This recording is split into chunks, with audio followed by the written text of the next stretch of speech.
Philippe Baumard, Frédéric Leroy ont fait partie ces 10-15 dernières années des contributeurs récurrents et influents de la Revue française de gestion sur les thématiques qui touchent au thème de la stratégie, des organisations et des innovations dans ce domaine.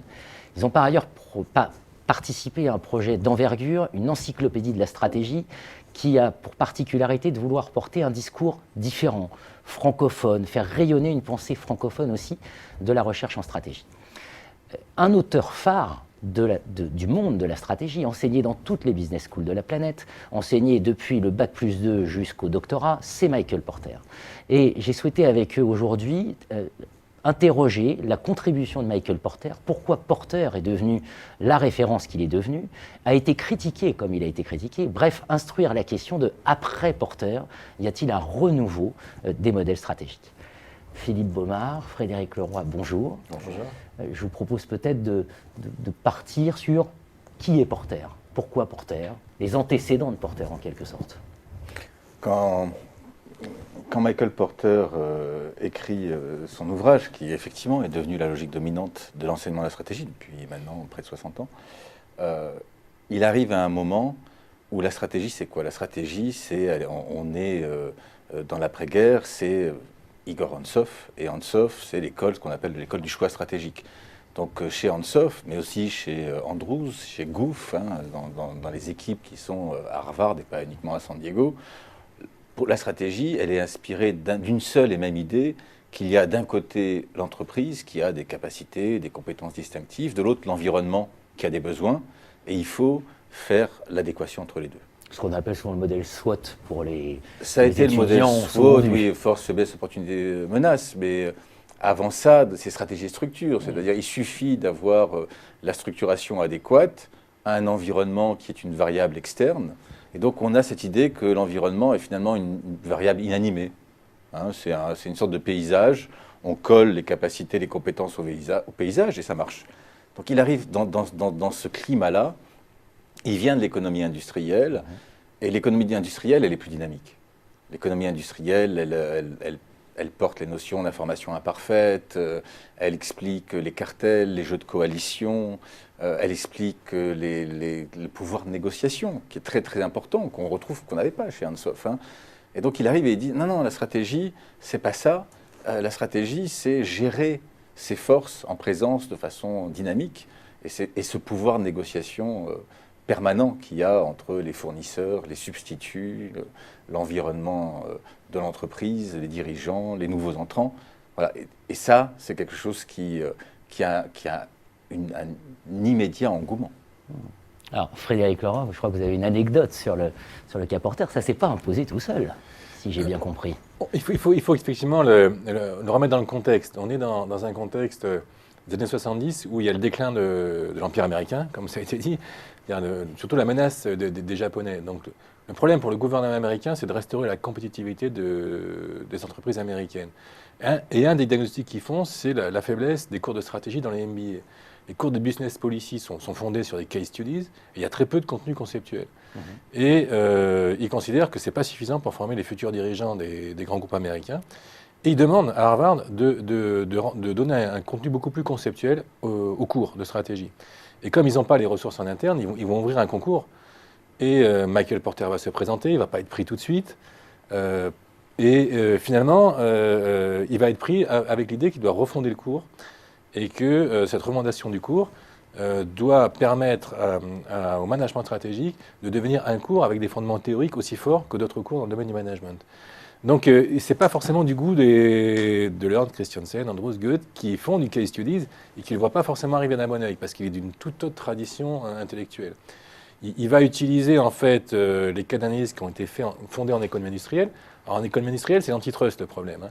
C'est les ententes, les cartels, etc., les abus de position dominante. Et il va utiliser ça, pas pour le welfare en général, disons pour le welfare de l'entreprise, pour la compétitivité de l'entreprise. Et c'est une révolution parce c'est assez ardu quand même l'économie industrielle dans les droits antitrust, la façon dont tu l'utilises. Il est capable de le rendre de façon très pédagogique. Il reprend la philosophie générale de la structure, comportement, performance, sauf que là, il va s'intéresser à la performance de l'entreprise en essayant de maximiser cette performance. Et non pas de dire est-ce qu'il y a des surprofits, il n'y a pas des super-profits, qui est une problématique d'antitrust.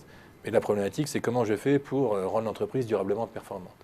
Et c'est cette capacité qu'il a à traduire des recherches arides en un contenu quasiment managérial qui va faire ça, la révolution porterienne, et qui la rend pratique par tous, compréhensible par des étudiants de programmes de formation management. Jusqu'aux directions générales des grandes entreprises. Jusqu'aux directions générales. Dialoguer avec des domaines d'activité. Et c'est très visuel, c'est très simple, et c'est une révolution heuristique, parce qu'il introduit des heuristiques qui parlent à tout le monde. On va y venir. Juste pour terminer là-dessus, oui. Ce qui me fascine, moi, c'est qu'on change les cours à la Harvard Business School, on change les cours du monde entier. Voyez. Absolument. Et ça, c'est vraiment étonnant. Et le bouquin qu'il publie, Choix stratégique et concurrence, c'est son contenu de cours. Alors, c'est pour ça que je disais, on va y venir, parce qu'il va y avoir des débats, et certains vont même bâtir leur réputation académique contre Porter. Je pense à Gary Hamel, etc. Mais avant ça, il y a comme un paradoxe, c'est-à-dire que Porter est refusé 2 fois, donc en fait, il est confronté à l'échec, et on va précisément lui opposer le fait que sa théorie est une théorie qui ne conçoit pas l'apprentissage, par exemple. Qui repose trop sur la compréhension de l'environnement externe, l'attractivité de l'industrie, mais on n'arrive pas à distinguer les acteurs, la subjectivité des acteurs. C'est un paradoxe. Ça, donc il n'est pas refusé 2 fois, il n'est pas pris tout de suite. C'est-à-dire qu'on attend de voir subtile distinction. On attend de voir s'il y a peut-être mieux. Et comme il n'y a pas mieux. Très française. Très universitaire. Oui, c'est vrai. Ce qui est aussi intéressant, c'est que c'est pas la voie unique. Les années 80, c'est Queen avec le changement radical. On sent bien que déjà naît une voie un peu contraire. C'est le cas Honda avec parfois Charles Pascal. Voilà, exactement. On est dans la logique. On dit mais le problème que pose Porter, c'est que oui, on sort de l'ultra-déterminisme à la Hansoff, où finalement, dès qu'on a l'adéquation, le fit, c'est l'école du stratégique fit, on a réussi. Et donc les gens comme Queen, l'école du changement stratégique, l'école du changement radical, disent non, ça reste avant tout un problème de capacité de changement. Arrive Mintzberg, qui arrive dans le paysage et qui dit oui, effectivement, c'est un problème de changement. L'émergence compte. L'émergence compte, l'émergence est absolue. Hamel joue un jeu très intelligent. C'est-à-dire que Hamel sent bien qu'il peut gagner cette bataille. On est maintenant dans une bataille qui devient une bataille d'individus, de personnalités. Et Hamel a lu Penrose, Edith Penrose, qui dès 1959 avait déjà souligné le sujet. Elle dit mais attendez, les groupes pétroliers sont des groupes qui se ressemblent, qui sont exactement pareils. Leur industrie, si on analyse ça d'une vision à la Porter, c'est à peu près les mêmes substituts, les mêmes nouveaux entrants. Et pourtant, certains ont beaucoup de succès, d'autres n'en ont pas. Absolument. Et là, Penrose dit, mais ça c'est parce que certains industriels du secteur pétrolier n'ont pas des compétences distinctives, ils ont un savoir distinctif, ils ont une façon de conduire les affaires, ils ont une façon de comprendre le monde, un savoir managérial, et est née la théorie fondée sur les ressources. Hamel et Prahlad sautent dessus, ils reprennent ça, ils disent voilà, ce qui compte, c'est de bien gérer ses ressources, ils élargissent le problème, et ils disent, et c'est là où moi je suis un peu plus critique, où ils disent c'est l'intention stratégique. Et ils traduisent leur notion d'intention stratégique comme cette capacité à produire un objectif stratégique par rapport à une ressource. Mais est-ce qu'on est vraiment dans l'intention stratégique du dirigeant? Est-ce qu'on est vraiment dans la capacité à créer une vision différente du monde? C'est la question. Alors Frédéric Leroy, ça souligne quand même que Porter est critiqué, en tout cas.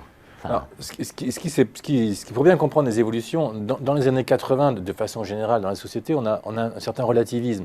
On a essayé les grandes idéologies de droite, de gauche, et chacun se dit finalement, peut-être chacun doit se faire sa religion. Et chez Porter, on a ça, on va choisir une des 3 stratégies génériques possibles. On a plusieurs positions possibles dans un même secteur, on peut être dans des groupes stratégiques différents. Donc on a un certain éclectisme finalement.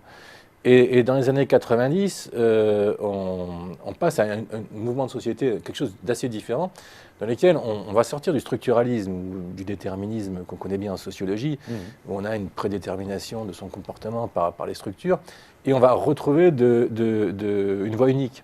Et chacun doit s'inventer sa voie unique. Et là, ça va coller parfaitement avec l'idée de Hamel, du renouveau de la stratégie autour. Ce qui est important, c'est d'avoir sa propre intention, d'avoir ses propres ressources, ses propres compétences, sa propre identité, et de la donner à voir sur le marché. Et c'est ça qui va vous rendre compétent. Donc, il ne faut pas s'adapter à un environnement, comme dans le cas porterien, s'adapter à une industrie. il faut être soi-même quelque part, et il faut y croire, et ça va nous permettre de créer une industrie, en fait. Et donc, on inverse. Ce n'est pas les structures qui déterminent les comportements, c'est les comportements qui vont déterminer les structures futures. C'est la notion de stratégie de rupture, stratégie disruptive, océan bleu, innovation stratégique. On va créer un environnement qui nous soit favorable.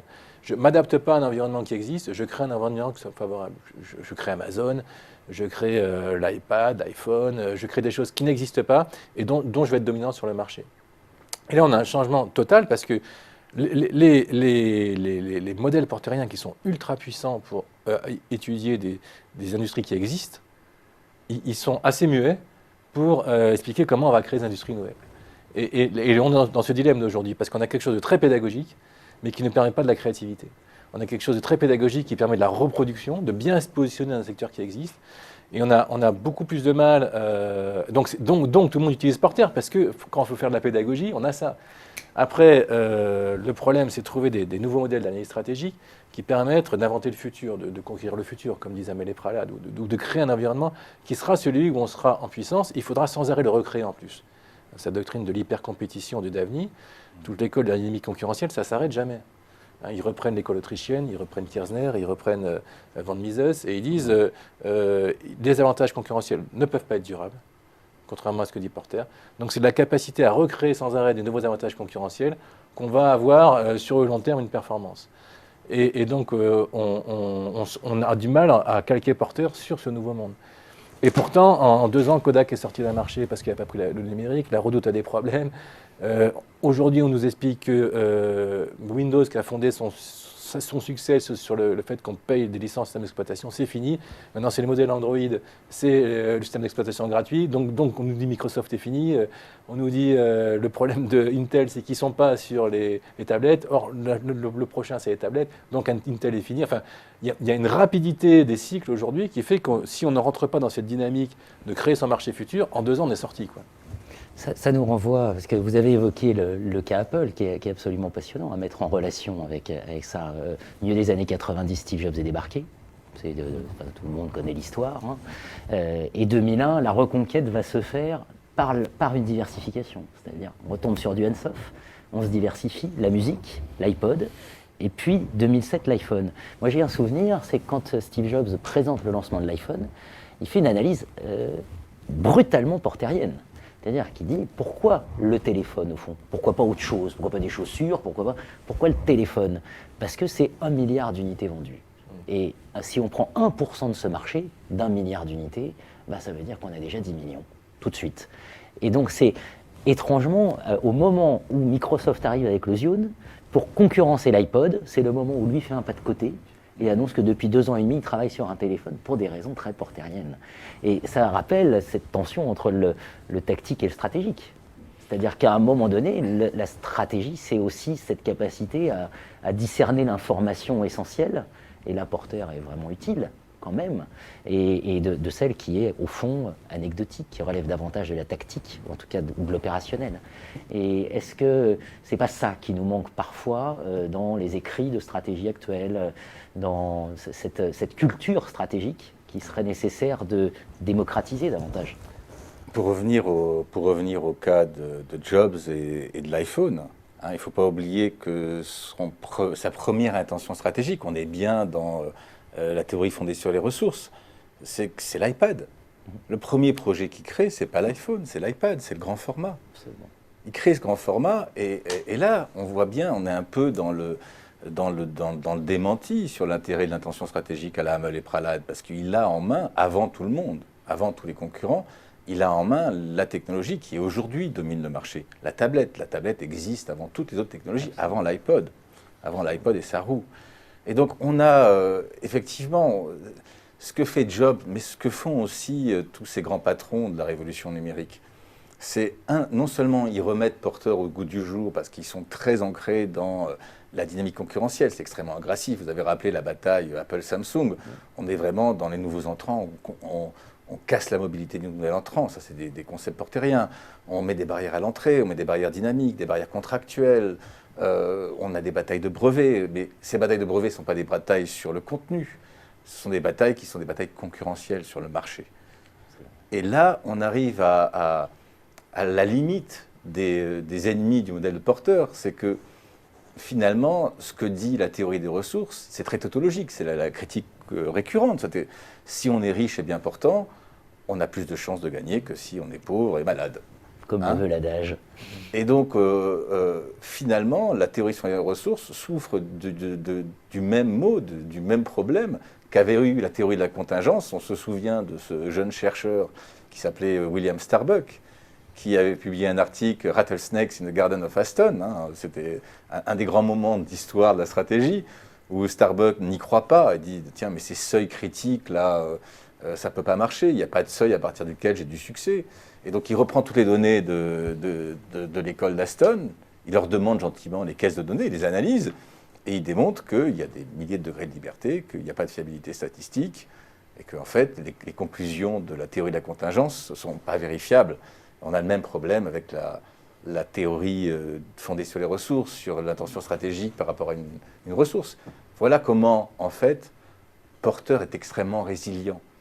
Il est extrêmement résilient parce que les ennemis ont du mal à imposer leur vision, leur modèle stratégique.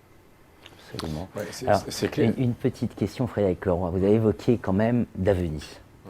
Et Daveny a une formule, souvent il dit un jour le ciel vous tombe sur la tête. Donc il vaut mieux, il finit toujours par vous tomber sur la tête. Donc autant anticiper le fait qu'il va vous tomber sur la tête. Est-ce qu'il vaut mieux pas, de temps en temps, est-ce que l'essence de la stratégie, c'est pas de se penser comme pauvre et malade, pour reprendre l'adage?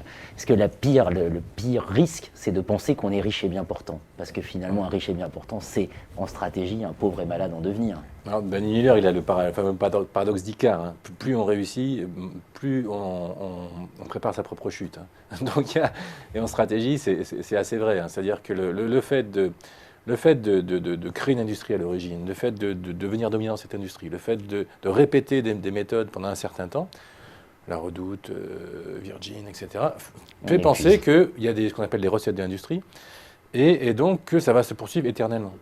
Et donc on est dans une reproduction de facteurs de succès qu'on connaît. On est dominant sur le marché, on a des ressources dominantes, on a une autorité dominante, on a des technologies. Et donc d'abord, on ne pense pas que ça peut changer. On ne s'imagine pas qu'il peut y avoir d'autres façons de rendre le service. L'arrogance du fort. Oui, on ne pense pas, on n'y pense pas. Et deuxièmement, on n'y a pas intérêt. Parce qu'on tire ses rentes des modèles existants. Et si jamais on remettait en cause des modèles existants, on perdrait sa rente. Donc la firme dominante, cognitivement, culturellement, structurellement, n'est pas préparée à la révolution, disons, et il n'y a pas intérêt. Donc ça fait deux bonnes raisons pour lesquelles elles n'en font pas. Et elle a plutôt intérêt à prendre Michael Porter, à mettre des barrières à l'entrée, à structurer son industrie et continuer à en tirer sa rente le plus longtemps possible. Et faire éventuellement de la différenciation. L'outsider, le nouvel entrant, le challenger, ou la firme en perte de vitesse, elle a intérêt à changer le modèle de l'industrie. Parce qu'elle n'en tire pas de rente, ou elle est mal placée, ou elle n'a rien à perdre, elle est pauvre. Et à partir du moment où elle est pauvre, c'est là qu'elle va avoir les ressources. Elle va investir dans des ressources différentes, dans des compétences différentes, dans des business models différents. Alors il y en a 30 qui vont faire ça, puis il y en a une qui va qui va toucher le client, ça va rompre la chaîne de valeur de l'entreprise, de l'industrie, et ça va se traduire par un processus schumpeterien de substitution d'industrie. Et les anciennes firmes dominantes n'ont plus d'industrie. Ce qui est arrivé à Kodak. Et ce qui pourrait arriver très vite apparemment. Et donc si les firmes dominantes ne sont pas en train de penser comment l'industrie pourrait être différente dans 5 ans, c'est les prochaines charrettes. C'est-à-dire les riches d'aujourd'hui, effectivement, s'ils ne rentrent pas dans cet exercice cognitif, ils sont à peu près certains d'avoir des difficultés dans les 10 prochaines années. Ils ne seront pas sur les marchés. C'est peut-être la chance de l'Europe de ne jamais avoir été finalement dominante et donc de pouvoir avoir l'arrogance du fort. Peut-être qu'il y a là des éléments à penser aussi pour des stratégies européennes, par certains aspects. La force de l'Europe, c'est sa mauvaise articulation. C'est-à-dire qu'elle porte en elle la diversité. L'Europe, c'est un tissu de mauvaise asymétrie. C'est-à-dire qu'on n'est pas du tout dans Jean-Baptiste C. On a des très fortes compétences, on a beaucoup de créativité, très mal distribuée. Ça, c'est une force parce que on est toujours fasciné par la Silicon Valley, qui est l'archétype du rêve de Hamed Pralad. Le président Hollande y était il n'y a pas si longtemps, il me semble. On est fasciné par ce modèle qui est une sorte de bassin à fabriquer des compétences et de la disponibilité. Ne pas oublier que le chômage dans la Silicon Valley, c'est entre 9 et 14% en permanence. Donc on est bien dans une ressource élastique, hein, on est dans du slack permanent d'idées, mais qu'on a fabriqué. On a fabriqué un marché, a fabriqué des idées en rade qui attendent les investisseurs. Mais on n'a pas besoin de ça en Europe. En Europe, on a déjà cette diversité extraordinaire de compétences. Ce qui nous manque peut-être, c'est de reprendre le dessus sur la dynamique concurrentielle, c'est-à-dire sur être compétitif, être agressif, offensif. Moi, je vois la différence entre l'Allemagne et la France. Ce n'est pas du tout un problème de compétences distinctives, de talent. Hein, la France fournit énormément de talent en Allemagne. C'est ce problème-là du competitive dynamics, de la dynamique concurrentielle. Gérer, être présent, gérer très fortement la présence, être offensif. Ça, c'est le vrai souci qu'on a aujourd'hui. Et la confiance. Très bien, écoutez, je crois qu'on ne peut pas donner d'autres conseils que de vous lire dans les pages de la RFG et de lire les autres auteurs de la RFG, et puis par ailleurs dans l'encyclopédie de la stratégie.